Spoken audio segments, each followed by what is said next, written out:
सभी दलों द्वारा महीनों तक चलाए गए कठोर प्रचार अभियान और 9 विधानसभा सीटों के लिए उत्तर प्रदेश के बहुप्रतीक्षित उपचुनाव के बाद आखिरकार यह संपन्न हो गया है। लेकिन जैसा कि हम सभी जानते हैं कि यह पूरी तरह से शांति और उल्लास के साथ समाप्त नहीं हुआ है। झड़पों और कदाचार की कई घटनाओं के प्रकाश में आने के साथ ही कई पुलिसकर्मियों को निलंबित भी किया गया है। आइए आज हमारे यूपी ब्यूरो चीफ से इस पूरी घटनाओं की विस्तृत जानकारी प्राप्त करते हैं। हेलो जी मिस्टर अनूप, नमस्कार। जी नमस्कार। जी अनूप जी, जिस तरह से ये उपचुनाव संपन्न हुए हैं उत्तर प्रदेश में आज और बहुत सारी घटनाएं हुए हैं, इन सब स्थितियों पर आप जरा एक बार प्रकाश डालिए हमें और हमारे दर्शकों के लिए।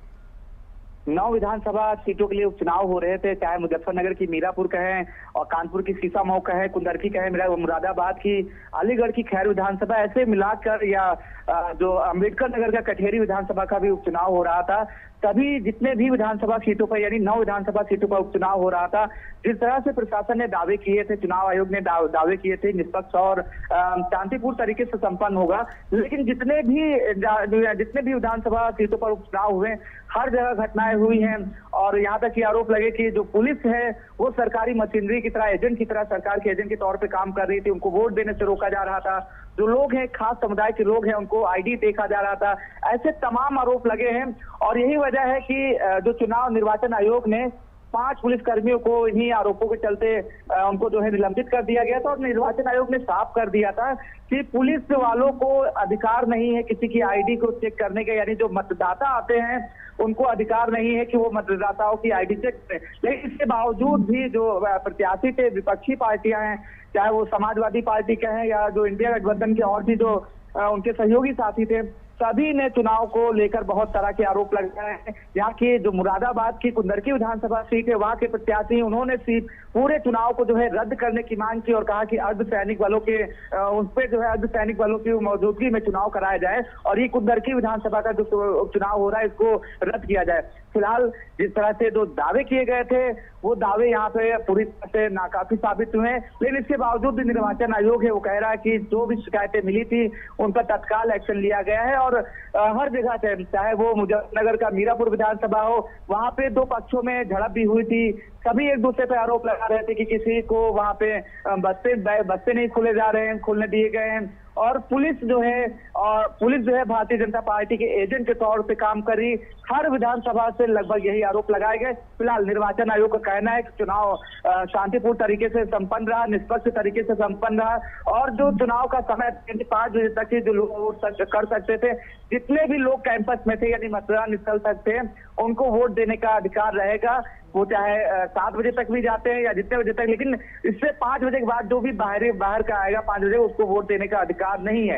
इस तरह से अब चुनाव का समय क्योंकि समाप्त हो चुका है और निर्वाचन आयोग ने भी कहा, उसका भी दावा है कि चुनाव पूरी तरह से निष्पक्ष और पारदर्शी तरीके से हुए, शांतिपूर्ण तरीके से हुए। जहां पर छोटी मोटी घटनाएं हुई थी वहां पे पुलिस ने एक्शन लेते हुए, निर्वाचन आयोग ने एक्शन लेते हुए कार्रवाई भी की है। इस तरह का निर्वाचन आयोग का फिलहाल दावा है। जी अनूप जी, जिस तरह से आरोप प्रत्यारोप तो चलते ही रहेंगे, लेकिन अब पुलिस कर्मियों को भी निलंबित करना पड़ रहा है, मतलब कि कुछ षड्यंत्र चल रहा है। तो फिर अगर पुलिस कर्मियों को निलंबित करना पड़ रहा है तो क्या वहां के जो मतदान हो चुके हैं उसको या कैंसिल नहीं किया जा सकता? क्या वहां पे फिर से री इलेक्शन होना पड़ेगा? देखिए, जो कैंडिडेट्स हैं बाई इलेक्शन के, जो इंडिया ब्लॉक्स के जो कैंडिडेट हैं, क्योंकि इंडिया ब्लॉक्स में समाजवादी पार्टी यहाँ पे चुनाव लड़ रही, कांग्रेस और उसके जो और सहयोगी दल थे इंडिया ब्लॉक्स में, वो पूरी तौर पे समाजवादी पार्टी के कैंडिडेट का समर्थन कर रहे हैं। लेकिन जिस तरह से यहाँ पर जिस तरह से चुनाव, क्योंकि अखिलेश यादव हो या जो समाजवादी पार्टी के एमपी हैं डिम्पल यादव, वो लगातार इस तरह के आरोप लगाते रहे। जो निर्वाचन आयोग है उसका शिकायत करते रहे कि चुनाव शांति पारदर्शी तरीके से नहीं हो रहा है, हर जगह गड़बड़ी की जा रही है। और जो पुलिस हैं, अधिकारी हैं, एजेंट के तौर पर यानी भारतीय जनता पार्टी के एजेंट के तौर पे काम कर रहे हैं। कई जगह से प्रत्याशियों ने, मैंने अभी बताया मुरादाबाद की जो कुंदरकी विधानसभा सीट थी उसके समाजवादी पार्टी के प्रत्याशी, उन्होंने पूरी तरह से इस चुनाव को रद्द करने की मांग की और कहा है कि अर्धसैनिक बलों की मौजूदगी में चुनाव दोबारा कराया जाए। हालांकि ये जो लास्ट डिसीजन है वो उत्तर प्रदेश निर्वाचन आयोग लेगा कि जो आरोप लगाए गए हैं वो वाकई में आरोपों में सत्यता पाई गई है या नहीं पाई गई, ये जांच का विषय है। लेकिन अभी तक ये बात नहीं आई है कि चुनाव को जो है कैंसिल किया जाए। अभी फिलहाल किसी तरह के 9 जो विधानसभा सीटों पर चुनाव हो रहे हैं, कहीं पर कैंसिलेशन की बात अभी निर्वाचन आयोग ने नहीं कही है। जी अनूप जी, बहुत धन्यवाद हमसे जुड़ने के लिए और विस्तृत जानकारी देने के लिए। अब इस पर क्या प्रतिक्रिया होगी और इस पर क्या रिजल्ट होंगे, इसके बारे में तो इलेक्शन कमीशन के डिसीजन के ऊपर ही पूरा निर्भर करता है।